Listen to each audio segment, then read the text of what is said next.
Magandang umaga. Yung dalawa, ay sus ko Ginoo. Ganyan yan, pagising ng kapatid, hinahablot agad doon sa higaan at dinala dito. Sus ko, kayag-kayag na naman kayong dalawa dyan. Itong maliit na to, gustong-gusto din kay kuya niya. Dili kayo dito, dili. Tahimik niyong dalawa, Nagtataka kami ni Robert dun sa loob at ang tahimik nung dalawa. How are you? Bella, gustong-gusto mo rin dyan kay kuya na. Gustong-gusto mo rin na hinaharap ka ni kuya na. Ay, chiki. Very responsible naman na to aming kuya. Simula nung marunong na siya maghawak kay Bella, talagang akay-akay niya na lagi yan. No, akay-akay na ikaw lagi ni kuya. No? Lagi naabangan ni kuya pag natutulog. Minsan lagi naman ginigising ni kuya na. Love kuya ikaw? Love mo niya ni kuya, baby na yan. At nakakain na nga yung aking mga chikiting bagting, lalong-lalo na ito. Matapos makain yung kanyang food, Diyos ko, inubos agad yung isang naman ng milk, isang bote ng milk. Saan kaya niya nilagay yun? Na, where did you put all that? Pero naubos niya rin yung kanyang milk, tsaka si kanyang food, nagmamadali pa. Ito yung rosary na bigay ni Beshi Regine. Nilabas ko dahil dito ko sa labas, magano ako, lilinisin ko siya dahil medyo maalikabok siya ng unti. Ang bango nagpiprito. Nag-iihaw ka na? Nag-iihaw kasi ito si Robert ng tawag niyan. Talong, dahil magtutortang talong kami for today's video sa ating lunch. Ito ba, bless naman na ito, pero anuhin ko lang siya i-brush ko lang yung mga syempre, abang tumatagal ito, tawag niyan, alikabok na singit-singitan ng alikabok, kaya ilalagay namin dyan sa dingding namin. Lilinisan ko muna siya ng maigi para maganda talaga siya. Itong TV. Yung TV nga, sayang. Pero sabi mo, ayusin mo. Nakahanap ka or hindi? Naghahanap pa siya ng screen. Kasi nasa almost 1K din to. Oo, more. QLED kaya yan. Oo, 55 inches, mahal. So, yun ang ating for today's video. Dito muna kami sa bahay. It's Saturday. Yun, meron naman po kaming peace para po dun sa mga nagsasabi na wala daw kapis-pis ang aming pamilya dahil lagi daw may bisita. Parang wala daw kaming privacy. Meron naman po. Imposible po yun. Bawat family ay meron pong privacy. And kami rin po. Meron din po kami noon. Hindi nyo lang po siguro nakikita. And our bonding with our friends is not every day. Paminsan-minsan lang naman po yun. Nakikita nyo naman po siguro sa mga vlogs namin. Hindi po araw-araw yun. At kaya hindi po na yung peace namin dito. Ano yun, Dad? I-install natin sa sa wall. May install hindi naman gumagana. Hindi pa na-place. Display lang? Hindi. What? Pag nais na parang may lalagyan ba? Lalagyan. Hindi, kunin mo na lang yung wall mount yan. Kasi mamaya, hindi mo maayos Yung ang concern ko, ayan, nililinis. Isa-isahin ko talaga to. May abang na. Lilinisin ngayon, ha? May abang ba? Ay nako, I doubt dyan sa abang mo na yan. Kung hanggang kailan yung abang na yan. Ayan, and then, ko na yung... Toothbrush mo ba to? Iaano ko na yung box natin. Isasara yung isa, tapos ipapasok ko tong isa na, mga gamit na naharbat ko kahapon. Umuulan, autumn na talaga, Dad. Wala na talaga. May laman pa yan? Akala ko walang laman yung na yan, cooler na yan. Kila ate dyan yan Dalhin na lang natin yan. Ito at patapos na rin. Last na po ito. Yan. Nahuman ko rin. Talagang inisa-isa ko siya. Si Robert ihaw nga ng talong. Pero ayun, bumali ng itlog kay tutorta yung talong. Naubusan pala kami ng itlog. Hala, dali lang anak naputol man ito. It fell off. You broke it. No, I did not break it, but it just fell off. Antok na rin to si Bella. Opo. Ito na. Malinis na po siya lahat. Then, we will put it there in the wall. What about this girl? Dali lang, anak. Joko kasi sleepy na. Hindi pa kasi natulog ulit itong bulinggit na ito. Na laging installment ang trabaho ni Mami because of this bulinggit na. Love ikaw, Mami. Pagkakita ng camera. Oh. What is that girl doing? Huh? You're a baby girl? Hello! Hello, everyone! ginagawa na yan. Patulugin ko muna to bago ko tapusin ito ako mga ginagawa. At least ayan na yung rosary. Ano na siya, maayos na siya, malinis na talaga siya. Medyo lang, alikabok lang naman po yung mga tinanggal ko, kaya brinash ko, sabi ni Robert. Tapos maganda kasi mag-glow in the dark siya na super bright, shining bright like a diamond. And then ayan, I know na blessed naman na po ito. So yun, baka ipapabless ko rin din ito ulit dito sa Finland. Bisan, okay lang ba yun ipabless ulit? Bisan blessed na siya, kay na anuhan magud siya ng tubig. Ewan ko lang ha. Sinasabihan kasi ako noon, pag nagsimba ka, huwag ka nang maligo after mo magsimba, kay mawala daw yung blessing. Ewan ko kung totoo yun, kay napapalo man ako noon, kay nung may minsan tumakas ako magsimba nung bata pa ako.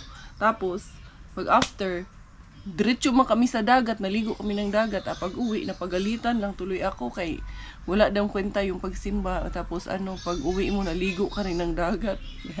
Hindi ko lang alam kung gaano po yun katotoo, kung mawawala daw yung blessing. At anyway, totoo man or sa hindi, ang importante, andun yung faith natin. Diba, nak, no? No. Tulog ka muna.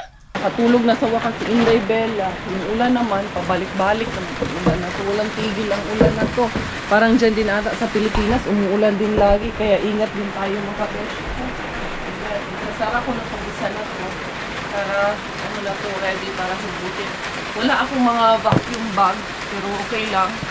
Ayusin ko na lang yan kasi medyo may kamahalan din kasi yung mga vacuum bag na iinom natin. Okay lang siguro, ayusin ko na lang din ng tawag nito, ng pagsalansan dito ba. Kasi, ano ko na yun dito, para maisara na natin ito ba. Ito na ang ginamit ko pang sarado. Sa ilalim, okay na yan sa ilalim. Ayan. Para maano natin siya na, maigi. Isara natin siya ng maigi dito. Para soon in time, padala na natin. Si Robert nandyan na. Nakauwi na rin si Kuchukong. Ano ko muna to, ilak ko muna to.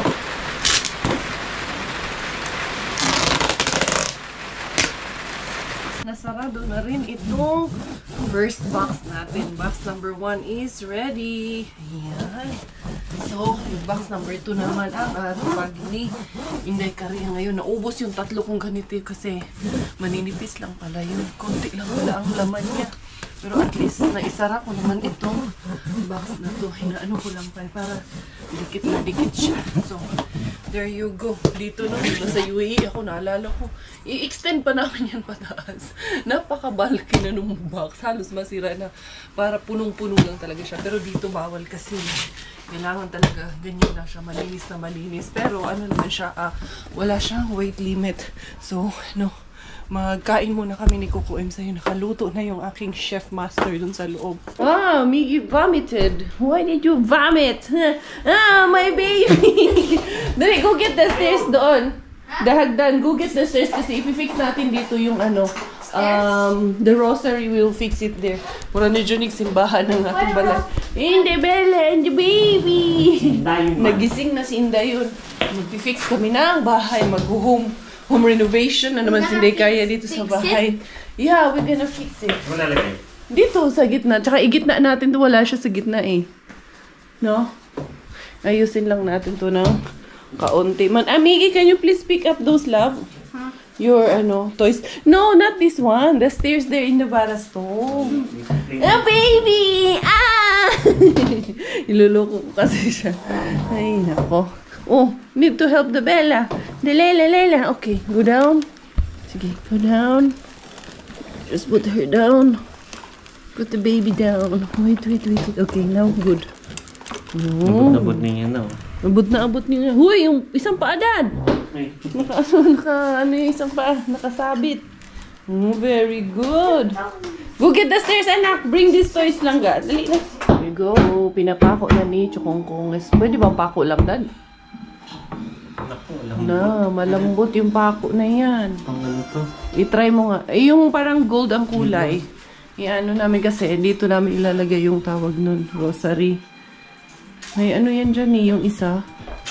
Kita mo yung gold, yung mga natin dyan. Ang daming tawag nun. Ang dami natin mga tools dyan. Linisin kaya natin yan. May gold pa dyan isa. Nasa na? I-try mo muna yan. Kung pwede. Ito? Oo. Yung isa muna. Try it first. Pwede yan siya. Hindi. Sige nga. Kung talagang Nasaan yung gold dito? karpentero ka. Binenta ko na kasi gold eh. Ayan. Ito namang pagkakaabalahan namin ngayon, yung bahay ay yung box. Tapos, yun nga pala, may update na kami sa aming pinapagawa na renovation sa aming munting bahay sa Pilipinas. I-update namin kayo. Ano na yan, do? Ayos ba? Ayan, mas okay pala yan, Dad. Kahit hindi masyadong baon. Kahit halfway lang. Yan. Oo, yan lang kasi mababasag na. So, yun mga beshes ko. Ito rin yung update ng aming bahay sa Pilipinas. Panoorin nyo po. Sobrang nakaka-excite. Sobrang nakakatuwa po. Update time sa renovation po ng aming tahanan sa Pilipinas. Ito na po ang ating living room na sobrang gulo at sobrang kalat pa. But okay lang yan, besh, kasi may ginagawa pang trabaho ang ating mga karpentero. Ito na po yung hagdanan, fully renovated na po siya. Tinanggal po ang buong hagdanan at yan na po siya ngayon. At ito na po yung living room natin. Yung aircon, ililipat din yan in time. At eto na po pala yung aming main door na pinalitan din po namin ng pintuan at lalagyan namin siya ng smart lock system. Ay sobrang nakaka-excite naman talaga, besh. Tara akyat tayo sa bahay kahit hindi pa po tapos yung aming hagdanan. So eto na nga po pala yung mga pintuan dito sa mga kwarto. The last time na nandyan kami sa Pilipinas, mga plastic po ang aming mga pintuan. Pero this time, ayan, pinabago na po lahat at lahat talaga ng doors ay pinalitan ng kahoy. Para talagang mas matibay siya, besh, and of course, para sa safety na rin ng buong pamilya namin. Balik naman tayo dito sa baba. Kung naalala nyo yung aming toilet noon na napakasikip, ganun pa rin siya ngayon. Hindi namin binago yung size pero tinanggal lahat ng tiles at binago yung flooring at yung wall tiles niya. Napakaganda naman talaga ng idea na ginawa natin dito sa toilet dahil hindi na kami bibili ng lalagyan ng mga anik-anik dahil naka-built-in na siya. And of course, papalitan din natin yung toilet bowl niyan. At meron din kaming nabili na lavatory with built-in cabinet and mirror. O diba, bongga! At dito naman sa hagdan na ito, dito nag-umpisa ang ating extension papunta sa likod. Sa likod pala ay meron kaming master's bedroom at nandun na rin ang ating kitchen. Pina-elevate ko talaga siya, besh, kasi syempre naman takot si Inday Karya mabahaan para at least pag bumahaman, medyo naka-elevate kami sa taas. Mula naman dito sa extended area, yan ang view ng ating living room. At dito sa bandang gilid, nagpalagay rin pala kami ng pantry. At eto naman yung aking inspiration sa pantry na ito. Tara, buksan natin, besh. Silipin natin kung anong laman. Charan! Yan lang po ang laman. Wala siyang laman, besh. For now, ganyan muna siya. Hindi pa po siya tapos. Lalagyan pa po yan ng mga dividers dyan sa may bandang pintuan as per the picture na nakita natin sa ating inspiration. Pasok naman tayo ngayon sa aming master's bedroom na medyo makalat pa po siya. Andyan pa yung mga pintuan na hindi pa naikabit sa mga designated area niya. Nagpalagay na rin po pala kami ng attached bathroom sa master's bedroom namin dahil syempre pag uugod-ugod na tayo. At eto, medyo malaki yung master's bedroom na ginawa nila. Andyan yung mga pintuan ng cabinet sa kusina. Tinago muna nila dyan. And of course, ayan, meron na siyang ceiling. Ang ganda pala ng ginawa na ceiling ni Mama Telma dito sa master's bedroom namin. And of course, meron din siyang bintana para hindi kulog. Dito naman sa may bandang kusina, ongoing pa rin ang construction ng mga modular cabinets at the same time hindi pa siya nalalagyan ng kisame. Sa countertop naman ang gagamitin ay salt and pepper na granite. O diba besh, nakaka-excite lang talaga ang ganitong projects. Di baling medyo mahirap sa ngayon pero sulit naman pag nakikita mo ang improvement na ginagawa nila. Eto na pala yung kusina as of the moment. Ay siya, baka po magtaka kayo, bakit walang butas ang inyong countertop? Bakit wala kayong lababo? Antay-antay lang besh, darating din tayo sa point na yan. Sa bandang likuran naman dito sa kusina ay nagpalagay kami ng konting space for service area namin and later on papalagyan din natin siya ng lababo at gripo. So, magiging ganito siya. Tingnan natin kung ubra ba itong ating kalakihan nirong kalakihay din nirong. Sana umubra ito na pag ganito kasi doon sa taas hindi namin mabutasan. Gawa ng, I think okay naman siya ng ganito lang dahil. Tingnan natin. Sana pumasok. Ang hirap kasi, ito, hirap pumasok no. Ako dito. Sa butas. Very good. Malambot pa tong isa, Dad. Malambot Pero pa? okay lang siya na ganito na lang. Oh, tapos Igaganyan na lang siya. Ay, ito pala. Ganyan pala. Ganyan na lang? Oo. Ganyan. Yan, oo. Tingin mo. Okay na yan? Okay yan. Sige, ganito na lang. Tanggalin ko na lang tong isang to. Tapos, ganyan ko na lang din siya. Pantay mo lang. Or ipantay ko muna na. Ganyan. Pato mo lang, huwag mo na shoot. Oo nga, hindi ko na nga isushoot. Yan. Okay na to. Ganito na lang siya. No? Yan. Okay na yun. Ganyan na lang siya. How is it? Excited mo na ako niya sa gabi. Na siya. Mag-glowing na dark eye. Okay lang pala siya ganyan na do. Maganda siya. Parang siyang butterfly dyan. Parang siyang wings ng angel. No? Ang cute. Na-focus tuloy ako dito sa sa angel wings na ito, na starstruck tuloy ako. At yun nga ang ating update sa aming bahay sa Pilipinas. Pero that was more than 1 week ago na po yung video na yan. So by this time na pinapanood nyo yung video na to, baka nga po tapos na yung trabaho doon sa Pilipinas or hindi pa pala tapos. Meron pang ilang araw bago matapos ang lahat. And then once it's all done, ipapakita naman namin sa inyo kung ano yung finished products ng lahat ng ginawa nila sa renovation doon sa bahay. Although wala pa kaming mga gamit sa loob ng bahay, and that will be later on. Yan naman po ang susunod na project namin, yung mga furniture sa loob ng bahay. Ito naman, ililipat ko to doon. Ito yung magiging altar niya kasi mas marami kasing shelves doon na hindi nagagamit. So at least kung dito siya, mas magagamit ko yung mga shelves kasi parang hindi maganda lagyan ng mga frames doon na meron siyang mga statue sa sa taas, kaya sa ilalim ng altar may mga pictures, parang hindi siya maganda, di ba? Parang may pinaglalamayan lagi. Pasensya naman po. Sorry. Kaya aayusin natin to. Magpapalitin ko lang yung dalawang shelf. Ito, magiging altar. First up today sa ating shoutout and greetings, binabati ko ang lahat ng ating mga beshi viewers dyan sa may Pangasinan, lalo na po si Miss Kaka Nora Araujo Milano. Hello and mega love greetings naman sa ating beshi na si Miss Anneli Brionezuela na nag-aabang sa mga vlogs ni Inday Carya tuwing 11 in the morning. Maraming salamat na rin sa suporta ng ating beshi sa sila Marie Dinalin A. Lu, Ethel Matahom Sinoy at si Beshi Rio Tupaz and Gina Moratillo. Kumusta ang mayang adlaw sa itong mga hilaan nganha sa may San Carlos City, Negros Occidental o greetings sa itong beloved Beshi nga si Miss Milan Las Piñas. Also belated happy 60th birthday alang sa iyang beloved auntie na si Ma'am Elinita Rondovio nga maoy nag-introduce sa akong mga vlogs kaniya. Daghang salamat! Mayong buntag Sugbo, ilabina sa atong mga besties nga sa may Cordova, Cebu o greetings alang sa Tibok Mata family. Shoutout and greetings gikan sa inyong family member nga si Jeff Mata. Pagbati naman ang belated happy 70th birthday para kay Miss Imelda Villafuerte. Greetings mula sa inyong beloved daughter na si Filipina living in Korea. Ayan na yung ating sala. Ano ba yan? May sumisigaw na bata dyan. Tapos andun na yung isa, mas bagay siya doon.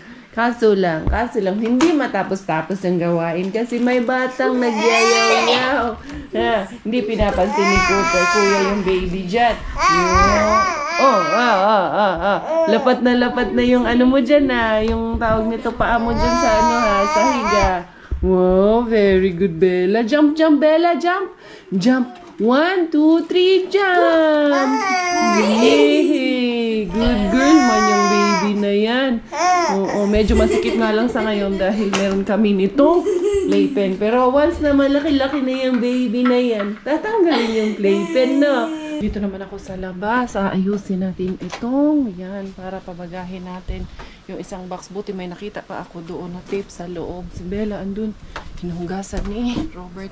Yung para matapos na to at para maipadala ko na rin po talaga sa Pilipinas. Hello at magandang araw para sa lahat ng ating mga Beshi viewers, supporters, and subscribers all the way from Marcos, Ilocos Norte. Binabati ko rin ang belated happy birthday greetings ang ating Beshi na si Miss Grace Marin. 16th birthday naman noong nakaraang June 3 ng beloved beautiful daughter ng ating Beshi na si Crisostomo Gardose na si Cristel Ann Gardose. Belated happy birthday! Magandang araw at magandang buhay sa ating mga beloved Beshies na sila Marie De Briso, Evangeline Artes at Beshi Mirasol Ruaya. Also, belated happy birthday naman para kay Mr. Bebot Filenco. Pagbati mula sa iyong beloved wife na si Candy Filenco. Birthday din nung nakaraang May 19 ni Mary May Amoncio. Belated happy birthday, Besh! Greetings din sa ating beloved Beshi na si Juanito Riola. At binabati ko rin ang belated happy birthday ang kanyang beloved pamangkin na si Nereza Gonzalez. Sabi naman ng ating beloved Beshi na si Henero Rose, okay lang na walang handa sa birthday basta ma-shoutout ni Inday Caria. Belated happy birthday, Besh! 13th birthday naman ang ating Beshi na si Zeline Adriana Caicedo nung nakaraang 15th of May. Belated happy birthday mula sa iyong beloved tatay na si Alfonso the Great. Greetings and shoutout sa lahat ng ating mga kababayang Pinoy dyan sa Thailand at pagbati para kay Roberto Borlongan Picasso Trias Torres. And thank you for the love and support mula kay Beshi Luz Sanchez. May nahulog pa palang isa dito. Akala ko tapos na ako. Ito yung may mga butas. Hindi ko isinama.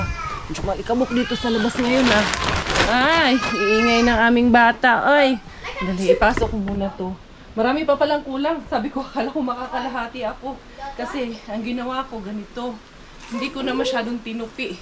It's either isang tupi lang kasi pag ginanito ko po kasi mas makapal siya. So, ang ginawa natin, pa-flat lang po siya. Yan lang ang ating ginawa. So, tingnan nyo, mas nakasave din naman ako ng space. Tapos, ang gagawin ko is, gaganituhin ko na lang siya. Yan kasi, ganun din naman eh. Pag yung vacuum seal, meron din kasing spaces pa rin doon sa mga plastic. Hindi naman talagang naaano yung lahat ng space. So, ganito na lang ang gawin natin yan. Medyo mahal din kasi yung vacuum seal. Kaya, or yung bag for vacuum. Yan, ganito na lang. Yan, yan. Mapupuno natin yan. Yan. Sus, madami-dami pa palang kulang. Nasa 1/4 or 1/3 pa lang yan ang naipasok natin dito. Yung isang box, silyado na po. Yan, okay na. Ito, ipapaibabaw ko na lang. Ayoko yung ilagay sa ilalim yung mga sapatos kay mayuyupi. So, yan. Okay na yan. Sarado na yung isa. At least ready na siya. Tapos yun nga, yung ating update sa aming bahay na pinapagawa sa Pilipinas. As the title of this vlog goes, malapit na po talaga siyang matapos ang ating tahanan doon sa Pilipinas. Sobrang masaya kami ni Robert na medyo kahit na nagtitipid kami sa ngayon, medyo gipit kami sa ngayon dahil nga sa trabaho. Ganun naman talaga pag may pinapagawa tayong trabaho. Magigipit ka talaga kasi kailangan higpitan ng sinturon. Pero kung hindi ka naman hihigpit ng sinturon, wala tayong mapapala. Baka mapunta lang sa wala. So, it's okay na ganun na lang po. No? Tapos, makaka-recover din naman tayo. Nagkukwentuhan nga namin dalawa kanina habang kumakain. Na in time, pag once matapos yun, matatapos na tayo. Eto, kahit masakit ang ulo ni Inday Caria, gora pa rin. Tuloy pa rin ang mga gawaing bahay kahit masakit ang ating ulo. Ito kasi, itong mga pipo, bonnet, nilabhan ko na to kagabi ang mga pipo namin. Kasi getting ready na naman for the winter. Para later on, okay na to, laban na to lahat. Kaya yan, pati yung mga gloves, nilabhan ko na kagabi. Kaya yan. May bago na siya ulit. Yung mga kaimigi, tsaka chine-check ko. Yung iba nga, yung mga walang pares, pinagtatapon ko na kagahapon. Hindi to. Ito, medyo basa-basa pa tong isang to. Medyo basa pa yan. Iano muna natin yan. Iwan ko muna yan. Yung mga sa akin. Si Robert kasi, hindi yan masyadong mabonit si Robert. Basta may ano lang siya, yung may cover lang yung ulo niya. Yung hoodie niya, yan. Hoodie ang ginagamit niya instead of bonnet. Kaya yung bonnet niya, si Miggy ang kalimitan gumagamit sa mga bonnet niya. Andali ha. Tapos after nito, magluluto na naman ako ng food ni Inday Bella. Kaya paubos na naman yung kanyang supply ng pagkain sa ref. Malakas na kasi talaga siyang kumain eh. Ito. I speak pala to. Mura kang regalo man to kay Miggy o kay Robert. Pero si Miggy ang gumagamit. Ayan. Ano na to? Dry na to mga to. Tapos, ito ngayon, kaya itong mga gloves, kalimitan yung mga gloves, ang daming walang paris ng mga gloves, kaya paano, yung kay Miggy mo, walay paris, kay, siging ganda wala-wala, kay unsa man po ni atong anakis, sige man pong maiwan yung gloves, or kaya mahulog, ito sa akin yan, ito kailangan pag-aanuhan ko, ipag-prepare ko, ito pair na to, dami, winter na naman besh, malapit na naman, sus, na si Bella ang inaano ko. paano kaya magre-react si Bella this winter kasi this will be her first winter dito sa Finland. I'm sure masasanay din ang anakis ko na yan. Dahil magiging, ano din rin yan, magiging winter baby din yan siya soon. Tara, ipasok ko muna to doon sa labas. Kaya inayos ko man to doon sa labas kahapon. Para malinis na siyang tignan. Ito medyo umog pa man to. Basa pa yung isang yan. Ito, dry na to. Tapos, ito pa. And, ito. Iyan, kukuha tayo ng zucchini. Grabe, ang lalaki, ang giant ng ating mga zucchini. Grabe. Inday bila, tablo, gigaani. 1, 2, 3, 4, 5, 6, 7, 8, 9. Alam ko ito, 11 ito. Basta nandun yung iba. Ito muna, pinakamalaki ang kukunin natin. Sus, tablawan yun, inday bila, aligkaon, inday. Yan. Iyang pa ba ito? Kaya isasama ko doon sa pagkain. Yan, grabe ang laki ng ating na-harvest na zucchini. Di ba? Fresh from the garden ang kakainin ni Inday Bella. Ayan si Inday Hans. Nakiki-update din si Inday Hans kasi yun Inday, yung aming bahay Inday. Finally, patapos na rin siya. Nakakatuwa lang, nakaka-excite kaayo. Also sharing the good news to Inday Hans. Ayan si Inday Hans nagtutupi, nasa trabaho din. Nagpudkud din si Inday Hans. Pang ilang job mo yan, Day? Nasa job number 1, number 2 ka? Number 2. Nasa na job number 2 si Inday Hans. Tapos eto, Day, ito na akong fresh from the farm na zucchini for Inday Bella. So, diba, nakakatuwang pagmasdan. Di ka din sa among garden, Day. Ang dami nito, Day. 11 kabuok ni nga bunga. Pag ari diri kay magdakuha ka. Ano pa kayo na nakaroon? Meron pa, nandun pa sa punuan. Ano pa yung kuhan yan na? Sa farm ni mo, ano pa yung Ay, kanira good. Yung opo, yung patatas na harvest ko na rin. Tapos meron doon na iwan na sitaw, zucchini. May natira pa dito. At meron din akong fresh carrots. Ayan. Sige na lang daw. Masakit yung paya. Gagawin ko siyang soup ni Inday Bella. Hindi pala siya. Mga bata pa talaga siya. So, yeah, sure. So, yun mga beshies ko. Ako ay magpapaalam na for today's vlog, for today's video. Short vlog lang tayo. But always we're grateful. And yeah. Sure. So, yun everyone.